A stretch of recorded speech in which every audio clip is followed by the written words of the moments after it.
and then I drew in with the wagon. But you couldn't let go of the lines. And I knew that was one thing, I never let go of the line. They put on the bales and threw them out, and the rest of it. But he just pranced, he was all good. But he hadn't worked for about 5 years. The lad told us that we bought him from Rath, that he hadn't worked for 3 years. He had him on the loan, said he hadn't worked for 5 years. Said he'd be worse than the horse, and he was worse than breaking in. Oh yes, it'd be worse. Oh, stubborn, you know. They got a young horse. I told him, I tried to get him out of the stable here, you know. But the hands, they had the mare up, and I sold the other horse. And they had the mare up at the Palmer, Skid. Garnet had up there, Arthur was driving the mare. When I got the horse. And I had some cultivating to do, and I thought maybe he'd work on it. And I got the hands on him. Do you think he'd drive out of the stable with the lines on? And I had the bases over with the lines. I had cultivated one of his before that, but I had to be cultivating again.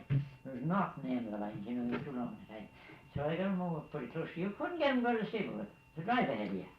And I got up close to him, and I got that man, I got a winder, and I lifted him. I was sure he went through that door. Couldn't you took me ahead first with him. But I got out there, and I'll bet you that I was 20 minutes getting just one trace hitched onto a whipperly. And at last I got the other one on. And it's just a whipperly. I couldn't get him nowhere, but I took him up to the yard up in the barn there and shut the gate. I knew he couldn't jump it, couldn't I? And if he went every way backwards and sideways and forward, he just kept me busy to keep out of his road. And I kept him going there till, well, I didn't think it was so warm, and the water was dripping right off. You know, he hadn't done anything, it was quite hot. So I come back down, and we had a stone boat that they broke at the end off. Put a big stone on with a bulldozer, and they broke the end right off. And it wasn't too long, but it was, long from here to the door. And I got him hitched to that. And away he went, I started my back up there with a stone boat, and I got on the stone boat too. He didn't mind drawing us one bit. But I got up there into the yard, and he come back over that stone boat about 15 times, well, I guess about 25 times. He never kicked. A little bit of right balk. back over the stone boat, he'd come full sail. A little bit of balk. Aye? A little bit of balk. No balk. It was just craziness. Oh. Just pure craziness. And at last he'd have the 1 foot and the 2 cross, and the whippertree cross too, you know, and the stone boat upset. He'd upset the stone boat right over. And one leg ahead of the trace, and that, you could take them right out, and he wouldn't kick. He wouldn't kick, and I kept him going there till he quit. I bet you I was pretty close to 3 hours up there, and I never let him stop. He went till he quit. And you know, from that out, he was altogether different. I drew bales down, there was no hay here, and I drew bales and everything like that from the barn. And he'd stand there, while I was there, no other horse. But then when I put him on the moor, he'd never been on the moor in his life. And she was sore in the feet from being up in them rocks, lame on 1 foot. And you couldn't turn him down the moor, because it was too hot, you'd kill him. And then she bothered him, she was too slow for him. And, but I got it all cut for him. And then I put him on my old dandy horse, and he just pranced steady. But you couldn't let him go. No. Not a dollar. I think that's all he ever was on as a pole. And then hitching him up, you had to either want to hold him, or you couldn't go from one side to the other. The only way you could go is hitching him first and hold him with the lines tight. Well, you didn't know when they were going to get loose from one horse. It was like that all the time. And then if he seen another horse, he was bound to be right there. But the other team, this horse here ran away on me last fall, and the mate I bought with him.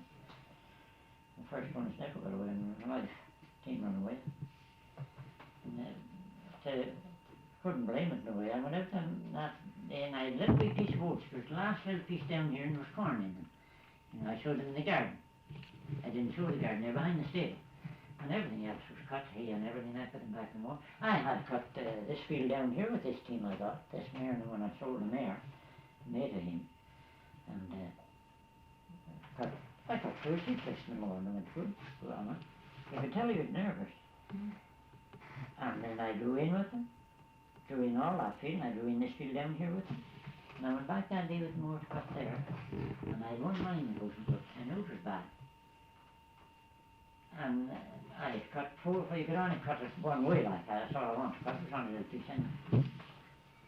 And I had made about 3 or 4 rounds in the started back the next round, and he made a lunge, and then he looked down, and I thought I saw something coming over the fence.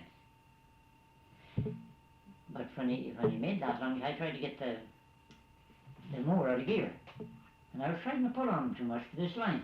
I didn't know he run. I never knew he run, and I didn't think he would. I thought it running. But he looked back the second time and he seen it again. And when he looked back, I did too, and I could see the grain moving all over. And you know what it was? The dog jumped up on the fence and then he jumped in and come out. And he was moving it, and the corn was right for his in oats then. And so by the jibber, they made 4 or 5 jumps, and I was still trying to get them over out of gear. And by that time, they had swung down the hill on me, and if I tried to pull on them, I didn't before that, you know. I was right in the line. I thought I didn't expect them to go. But they swung down the hill and I saw a stone ahead of me. And I was sure it was up about that high, but it was kind of a rounded stone. I think there's only stones there now, they're all out of there. And I was sure the wheel was going to hit it. And I knew I couldn't stop them there, they were on the gallop then. I knew I couldn't, they went right in the gallop right off. So I just threw myself off. I didn't want to jump for I'd catch that. And a good job I did. Stay on. The wheel didn't strike the stone. You know that round casting that's under to protect your gears there? That struck the stone. And that moor, I'll swear, went up the height of that slope right there. I was sure it was going to head over. And when it dropped in, it went out of gear. But the funny part of it, they went down a piece further and you could follow the wheel track down. And it never seemed to strike anything. But that wheel went to pieces, and you just think you took the cutting torch and there was about that much of the spokes left. And them was as even all around as if you'd have measured them. And that wheel flew into about 50 pieces. They picked it up all over the field. And then it was right down the ground, but it was out of gear. And they run down and they went on that side of the stone pile. There's no stone there now, in that side. And I thought, sure, they'd go right out on the Clare's Road there. Road going into Jackie's and Clare's. But they just went down and didn't go to the alders. And swung and they come right back up and met us. And by that time our dean was down there. And we started down to meet them. They come straight right to us. But I found out after that team had run away twice. They'd seen the man that owned them, he was 8 years of age. And when they got away on him, he was that age. Both times he was into his age. And he said only that he was so, well, I guess slow and clumsy that he would have caught them, but he got away. But he never, I had him worked him after and grew wood up to last winter with him, and I took them and put him with the other horse then. And when I got from Rath, I had his mate here with him, a mare. And down she wasn't as big as him, but she down to the beast. I could put up And with when the I horse. down, I grew dogs down there with him, a bunch that part of the up here, they were great big I yellow. couldn't stand a bucket. Ellen, you couldn't split them, had one of them splitting hammers. And I drew them all the way out there. She went out there and picked my, she'd draw this horse here. Good. Damn, so was the other one was good to draw when I got from Rath. I sold the little mares to Heidemann, Emerson. He told me that she might be in foal. And he said the horse, I didn't believe him because he said yes, he said the horse got out one night, out of the pasture. And I said, and I told him, I said, I didn't think he'd have a stallion out in the pasture. He said, you keep stallion out in that front country out in the pasture. Oh yes, he said, over the fence. He said, and he got in the other pasture. He said, and there, he said, you might. I said, I don't believe that. I said, it might be true, I'm not saying, but I said, still I ain't gonna believe it, I see the coat.